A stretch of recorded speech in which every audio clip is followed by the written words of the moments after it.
Salut tout le monde, c'est Ginji pour GinjiDR et comme vous l'avez vu dans la première vidéo, il y a eu une correction entre ce qui a été dit et ce qui a été posté comme titre.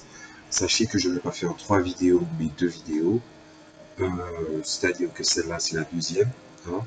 Et normalement, pourquoi j'ai décidé de changer d'avis? Eh ben, au moment où je vous ai posté la première partie, ben, normalement j'étais déjà en train de traiter le sujet depuis 2 semaines. Le jeu de rôle est-il complexe ou est-il élitiste? Jusqu'au moment où je me rends finalement compte que ce sujet est intéressant, mais je vais le traiter pour vous qui voulez vous mettre au jeu de rôle, et non pas vous bombarder avec des éléments du pourquoi on pense que le jeu de rôle est élitiste ou complexe. Le véritable problème avec ce sujet, c'est qu'il est long. Mon rendu final, ma vraie version, celle que j'étais censé poster, durait 1 h et 15 minutes, dont 15 minutes de conclusion d'ailleurs. J'avais vraiment de bonnes intentions avec cette vidéo d'1 h et 15 minutes. Je voulais donner des conseils, expliquer pourquoi ça tourne comme ça, m'adresser à certaines catégories de personnes, parce que oui, il y a certaines catégories de personnes auxquelles j'avais envie de m'adresser, et ça fait beaucoup. Il faut que mes vidéos fassent en moyenne entre 15 et 20 minutes, pas au-dessus. Qui est 25 minutes, ça se discute. Mais là, j'avais vraiment envie de m'adresser à vous et je me rends compte que ce n'est pas tout de suite possible. Vous êtes avant tout des néophytes et je vous ai présenté le jeu de rôle de façon dans sa façon assez brute et non pas dans sa forme définitive. Chaque jeu de rôle est différent, a une apparence différente, même si bon, faut avouer que il y a beaucoup de jeux de rôle pour certains ils ressortent, ou d'autres ils reprennent les mêmes systèmes avec juste une différence d'illustration et d'univers différent. Hein. Donc voilà. L'industrie du jeu de rôle commence à ressembler à l'industrie du jeu vidéo et j'ai un peu peur pour ça. C'est-à-dire qu'on a des tonnes de jeux, il y a des jeux intéressants, des jeux moins bons, mais de toutes les façons, il faut faire notre tri. C'est pour ça que je vais donner quand même 2 ou 3 conseils avant de commencer. Déjà, on va commencer par les choses qui pourraient vous aider le plus, c'est-à-dire vos joueurs et vos MJ.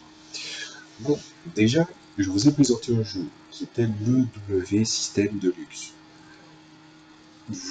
Comme je l'ai dit, l'entreprise a fait faillite et du coup le jeu il est plus produit.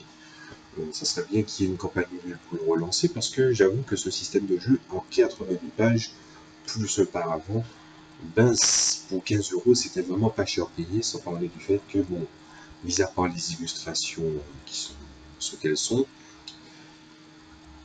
ben, en fait, un des avantages, si vous voulez commencer un jeu de rôle, c'est de jouer avec un système générique, c'est-à-dire un système qui permet de simuler un univers, un type d'univers ou plusieurs types d'univers. Par exemple, le nouveau système, il n'y a pas un univers qu'on ne peut pas gérer avec le W système. C'est pour ça d'ailleurs que je voulais conseiller de le chercher, de partir en quête, même pas forcément dans la version de luxe, mais dans la version normale, puisque même les modules, je dis pas qu'ils sont dispensables, hein, mais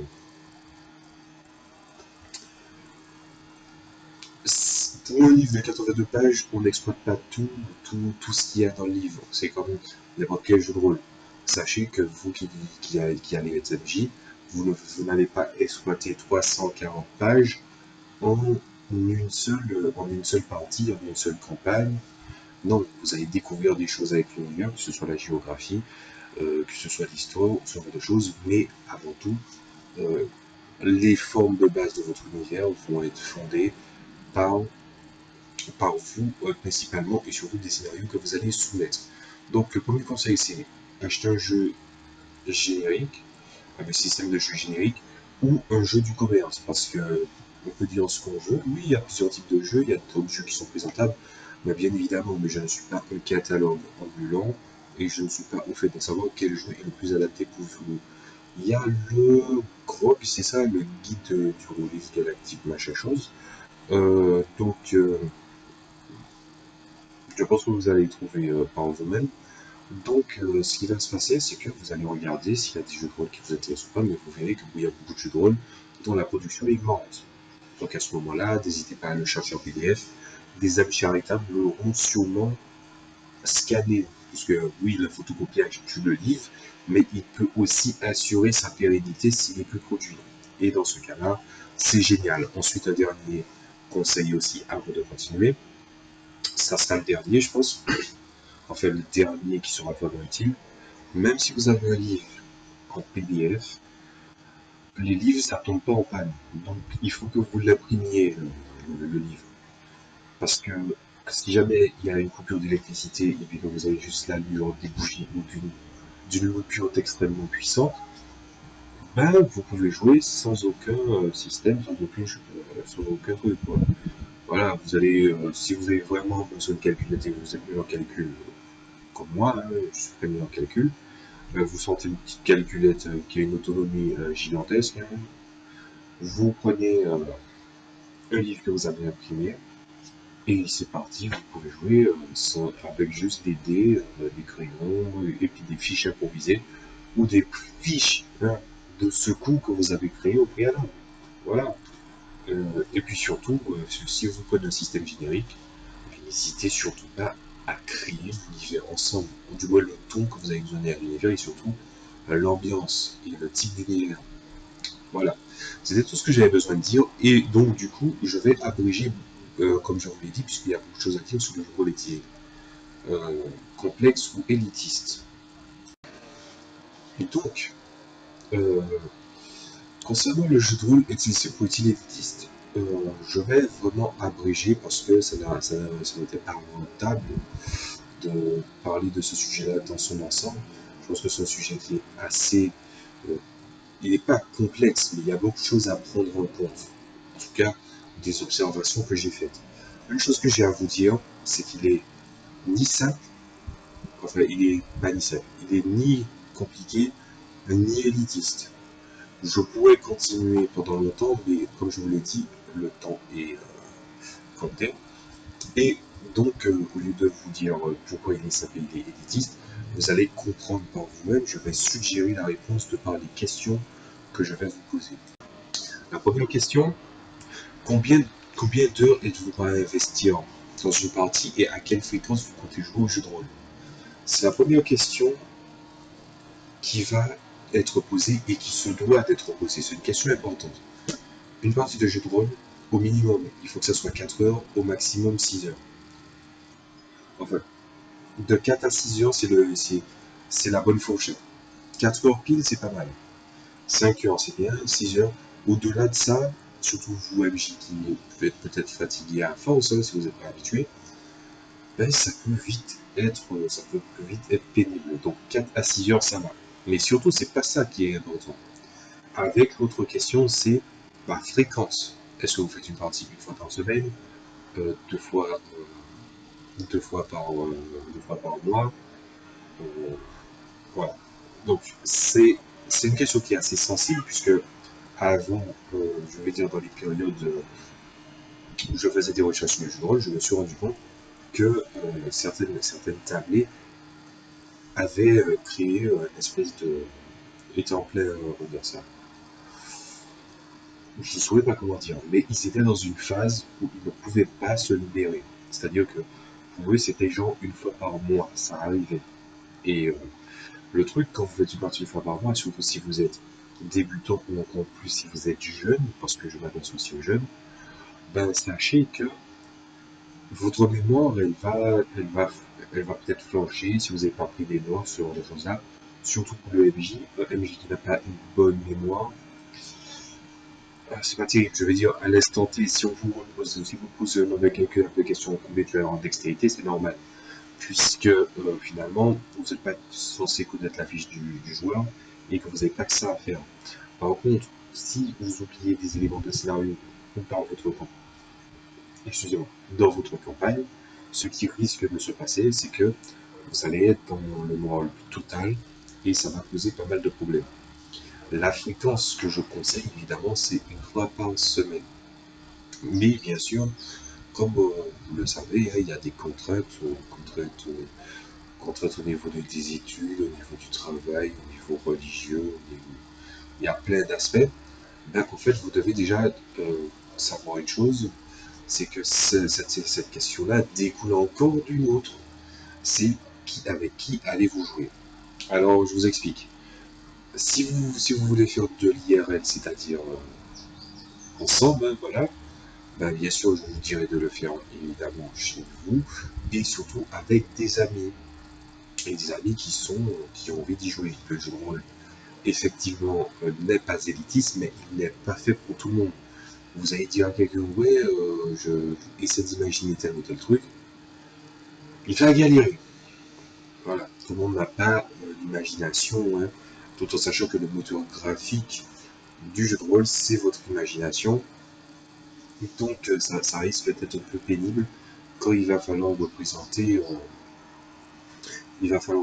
les choses dans leur contexte.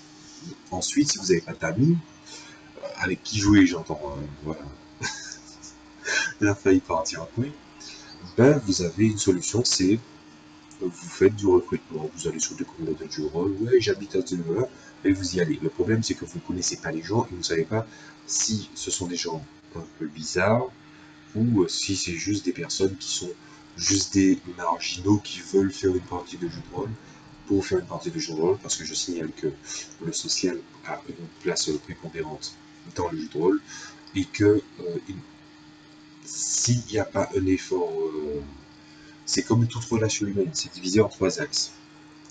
La complicité, l'amitié et l'amour, peu importe la forme que vous voyez quand je dis amour. Et sachez que le truc qu'il faut en premier, eh ben, évidemment, c'est la complicité. Si vous n'avez pas de complicité, une table tient vraiment. Par exemple, moi je vous parle de mon pays, par exemple, de la Martinique. Sachez que au niveau du jeu de rôle, ben, grâce à Aventure, la série du Bazar du Grenier, tout ça, ben, le jeu de rôle est revenu en force. Parce que c'est un seul youtubeur célèbre en France, en Martinique aussi, par conséquent. Et du coup, ce qui s'est passé, c'est qu'il y a eu beaucoup de jeux de rôle. D'ailleurs, il y a un magasin de jeux de société où les propriétaires m'ont dit est-ce que tu peux faire jouer une partie de jeu de rôle, si tu peux être le MJ, de cela pour faire les gens tester. Et du coup, bon, bien sûr, il y a des gens qui, elle disait qu'il y a des gens qui ont trouvé une tablette, mais ce que j'ai entendu et vu, c'est que ça a vite tourné court, parce que tout le monde n'arrive pas à se débrouiller. Personne n'arrive à se débrouiller souvent pour être un MJ. Si ce MJ, les MJ qui débutent ou qui ont un certain tempérament, je ne veux pas trop rentrer dans les détails, ben, ils finissent par dégoûter les joueurs de la table, ou qui ne le tolèrent tout simplement pas. Donc ça mène à pas mal de soucis, sans parler des personnes évidemment qui ont des problèmes et qui prennent un peu trop au sérieux le jeu de rôle. N'oubliez pas que c'est un jeu de société. Donc voilà. Ensuite, si c'est à distance, je vous donne la combinaison qui fonctionne. C'est Skype et Roll20. Alors bien sûr, des gens me diront ouais mais Discord. Alors je vous explique. Hein. Ça c'est bien sûr ça me concerne personnellement. Et justement. Mais pour moi, Discord, la conversation, le filtre de conversation, le mode vocal, en 8 minutes, il part en couille. Skype, on peut lui trouver des problèmes de latence, ce genre de choses-là. Mais, personnellement, moi, je lance un truc. Durée de la conversation, 8 heures. Hein, ça ne coupe pas. Donc, moi, je préfère dire Skype. Surtout si a-t-on vraiment besoin de faire le Discord pour le truc. Après tout, c'est très facile à faire. Hein. Mais voilà. Donc, du coup, vous faites Skype et vous utilisez Roll20. Si vous êtes spécialiste, si vous préférez les figurines ou les tokens, je vais aussi créer des maps. Bien sûr, Roll20 est fait pour ça, mais à ce moment-là, le MJ doit s'abonner. Je vous conseille l'abonnement à 10 euros, pas celui à 5. Parce que celui à 5, il n'est pas terrible. Il est vraiment pas terrible. Il est en carton pâte. C'est celui que j'utilise. Et ensuite, si vous préférez le terme de l'esprit, ben c'est pas grave, vous avez juste qu'à mettre l'image de votre jeu de rôle que vous allez jouer, ça fait office de table, et puis vous avez des dés, des trucs à disposition, et surtout un petit conseil, et ça fait, bon, je pense que je vais en donner deux ou trois, ben évidemment, utilisez les dés virtuels, n'utilisez pas les dés, vous allez voir que ça plante. Mais une chose que je voulais dire aussi, c'est utiliser les dés virtuels et pas les dés réels.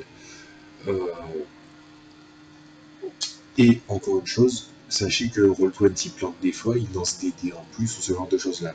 Alors moi, pour couper court à toute conversation, je vous donne ce petit conseil. Si vous voyez que deux lancers ont été faits en même temps et que vous voyez deux trucs affichés, c'est le premier qu'il faut valider. Et ne vous focalisez pas si vous activez le mode 3D pour les dés et que ça tombe sur une facette et que le chat indique une autre, c'est celui du chat qui prime. Toujours.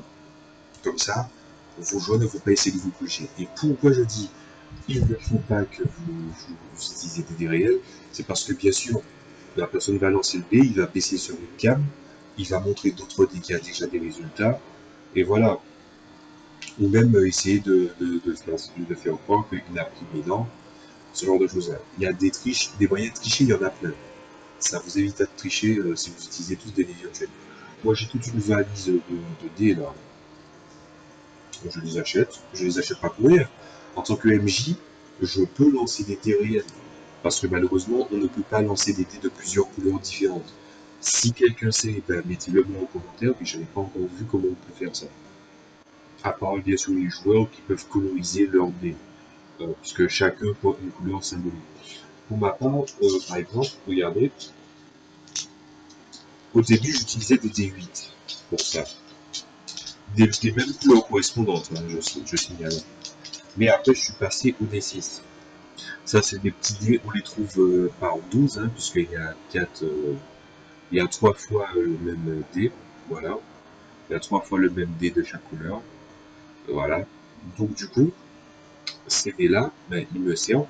Et je dois les lancer dans une espèce de truc en bois là. Vous savez, pour une espèce de tapis de poker là. Regardez.